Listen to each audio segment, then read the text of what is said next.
O primeiro objetivo é compreender os conceitos básicos sobre dispositivos de entrada e saída, né, em um SO, em um sistema operacional. Também iremos entender de forma básica o funcionamento do gerente de dispositivos de um SO. Então, veremos um pouco sobre como a informação entra e sai de um computador. Como é a interação homem-máquina? E essa interação é dada através de dispositivos. Que essa comunicação é feita através de periféricos acoplados ao computador, no qual o ser humano, o usuário, vai informar ao computador todas as suas necessidades.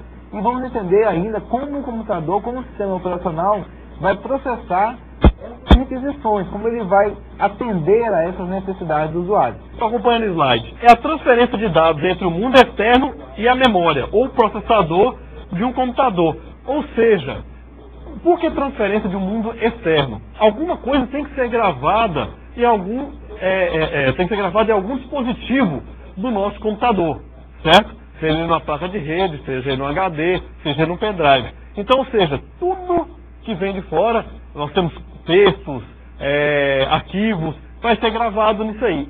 E de que forma isso acontece? Então eu vou utilizar um processador para fazer com que esses meus dados sejam processados e gravados. Então, se vocês estão vendo no slide, é a transferência de dados entre o mundo externo e a memória ou processador do computador. Por quê? Nós utilizamos a memória, que é uma fonte rápida de armazenamento de dados e transferências, e, consequentemente, a partir disso, nós vamos para o processador depois que isso é processado, certo?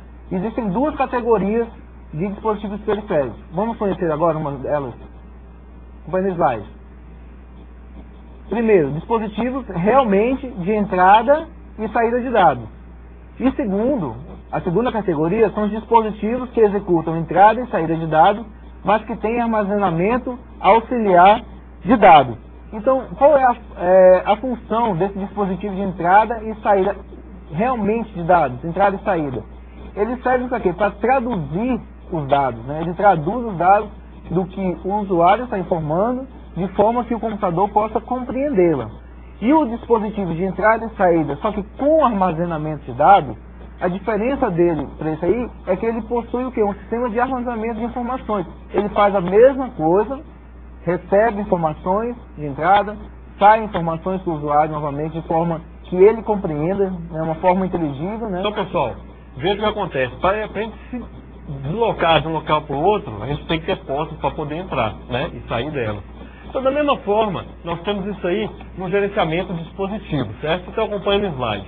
Então, o que a porta de entrada e saída de dados nos fornece?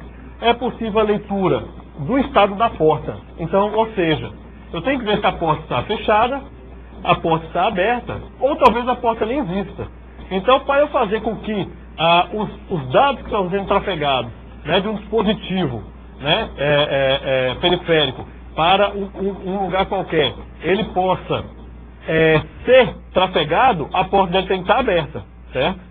Se não estiver aberta, estiver fechada, então vai ocasionar um erro, ou se mesmo não existir, certo? Então, essa entrada e saída que a porta tem que ter é de suma importância para que os dados possam ser gravados, por exemplo, no HD, a escrita de palavras de controle. Então, ou seja, informações iniciais sobre que tipo de operação vai ser feita. Então, nós temos aí leitura, escrita, né? Então, gravação. Então, isso aí vai ser feito posteriormente, a porta estando aberta, né, para poder fazer essas escritas. E, no final, por terceiro, nós temos o quê? Que é a transferência de dados entre o periférico, o processador ou a memória do computador. Então, ou seja, nós podemos, então, a partir daí, fazer a transferência de dados entre a memória do computador ou o processador. A porta de entrada e saída de dados, cada registrador é referenciado, fazendo-se uso do endereço relacionado ao mesmo. Ou então, ou seja, o dispositivo ele é centralizado nos drivers que ele tem. O que a gente está chamando aqui de registrador, né? Você deve ter lido lá no gerente de memória que registradores são variáveis existentes, são variáveis muitas vezes físicas, né? Físicas, mas que são associadas a endereços lógicos de memória que são usados para fins específicos. Então, os drivers, ou seja, os controladores, os programas controladores daqueles dispositivos, eles fazem uso dos registradores para poder armazenar neles informações relativas às suas portas triárias. Visando o quê? Visando fornecer informações para os programas de usuários que vão estar sendo executados pelo gerente de processos, gerente de memória, gerente de arquivos, né? Visando dar essa informação, ou seja, visando armazenar essa informação para que esses programas possam buscá-las, né? Aonde? Dentro desses registradores.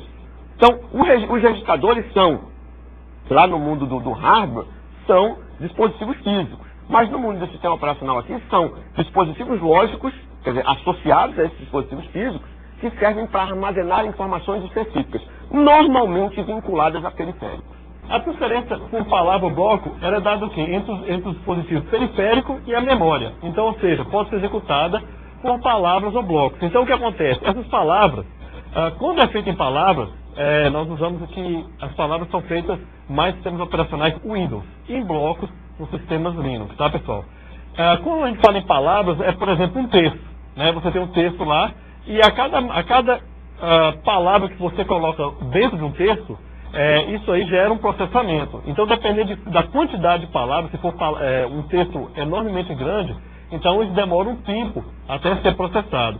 No caso de blocos, facilita mais porque você está colocando, por exemplo, parágrafos, né? Então, entre cada parágrafo que você coloca, isso gera um processamento menor porque você enche, a gente vai ver um pouco mais para frente, o buffer mais rapidamente, dependendo do tamanho da memória que você vai gerenciar ali, ou seja, dependendo do espaçamento de memória que vai ser utilizado. Tanto que a transferência de dados em blocos entre a memória e a porta de entrada e saída de dados é executada usando os métodos de acesso direto à memória. Então, o gerente dispositivo acessa diretamente o processador através dos registradores associados à porta.